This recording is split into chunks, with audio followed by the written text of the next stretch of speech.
তুমি কি জানো একটা এমন দিন আছে যেদিন করা সৎকর্ম কখনো নষ্ট হয় না? একটা এমন সময় যখন তোমার ছোট একটি ভালো কাজও ভবিষ্যতে অসীম ফল দিতে পারে। আমরা জীবনে অনেক চেষ্টা করি সফল হতে, শান্তি পেতে, পাপ থেকে মুক্ত হতে। কিন্তু যদি এমন একটি দিন থাকে যেদিন সঠিকভাবে কিছু কাজ করলে তোমার জীবনের দিকটাই বদলে যেতে পারে, এই বিশেষ দিনটির নাম অক্ষয় তৃতীয়া। কিন্তু প্রশ্ন হলো, এই দিনটা এত শক্তিশালী কেন? শাস্ত্র কেন এই দিনকে এত গুরুত্ব দিয়েছে? আর কিভাবে পালন করলে সত্যিই তার পূর্ণ ফল পাওয়া যায়? আজ আমরা এই সব প্রশ্নের উত্তর জানব ধীরে ধীরে, গভীরভাবে। নমস্কার, সনাতন ভাবনাতে আপনাকে স্বাগত।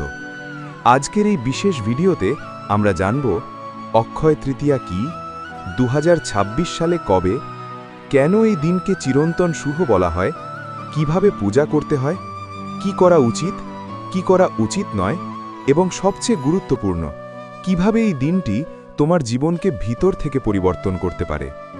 ভিডিওটি শেষ পর্যন্ত দেখো, কারণ শেষের অংশে তুমি বুঝবে শুধু রীতি পালন নয়, বরং এই দিনের আসল আধ্যাত্মিক শক্তি কোথায়।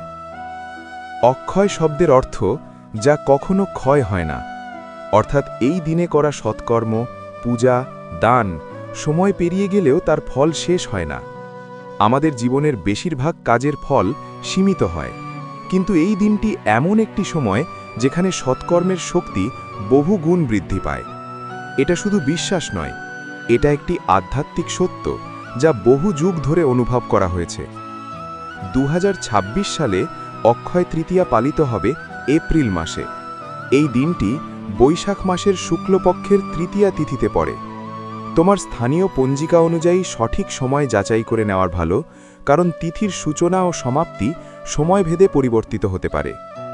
এই দিনটি শুধু একটি তিথি নয়, এটি বহু ঐতিহাসিক এবং আধ্যাত্মিক ঘটনার সাথে যুক্ত।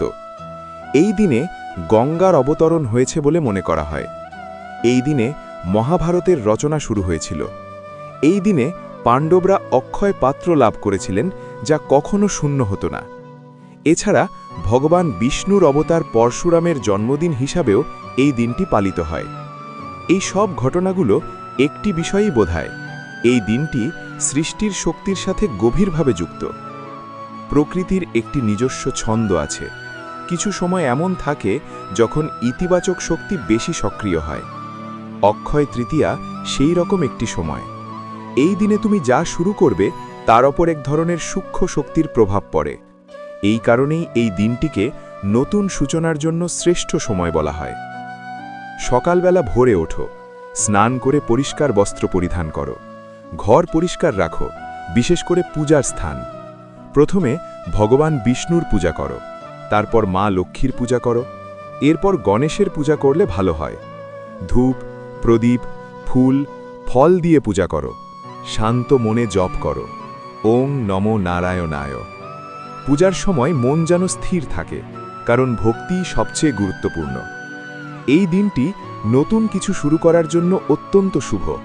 তুমি চাইলে নতুন ব্যবসা শুরু করতে পারো, নতুন কিছু শেখা শুরু করতে পারো, অথবা জীবনে কোনো ভালো পরিবর্তনের সিদ্ধান্ত নিতে পারো। সবচেয়ে গুরুত্বপূর্ণ হল দান, খাদ্যদান, বস্ত্রদান, অর্থদান, যা পারো সাধ্যমতো দাও। এই দিনে করা দানের ফল বহু গুণ বৃদ্ধি পায়। এই দিনে কোনো রকম নেতিবাচক কাজ থেকে দূরে থাকো। মিথ্যা বলা, ঝগড়া করা, কারোর ক্ষতি করা, এসব থেকে নিজেকে বিরত রাখো, কারণ এই দিন যেমন ভালো কাজের ফল বাড়ায়, তেমনি খারাপ কাজের প্রভাবও দীর্ঘস্থায়ী করতে পারে।